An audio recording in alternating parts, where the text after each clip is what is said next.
8 তারিখে শপথ দিলেন, 2টার দিকে উনি এখানে আসলেন, তখন ওনাকে একটি কাগজ দেওয়া হলো, একটি সুন্দর ক্যাবিনেটের কাগজ দেওয়া হলো। সেখানে অনেক বিজ্ঞজন ছিলেন। উনি লাউঞ্জে যখন ওই কাগজটা আসলো না হাতে, উনি নামগুলি কেটে দিলেন। একটা নাম আমাকে বলা হয়েছে highest quarter of this country, রিপাবলিকের হাইয়েস্ট কোয়ার্টার বলেছে। এই যে জিনিসগুলি উনি করলেন, কেন করলেন? বিকজ উনি নিজে এনজিও করেন, এনজিওর বাইরে উনি কিছু চিন্তাও করেন না, কাউকে চেনেনও না, কাউকে জানেনও না। এনজিও সরকার উনি বানালেন।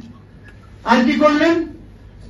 দেখা গেল চিটাগং ডিভিশনের সরকার, ওর বাইরে কিছু নাই। এই 18 কোটি মানুষের মধ্যে উনি এই এনজিও সরকার করলেন।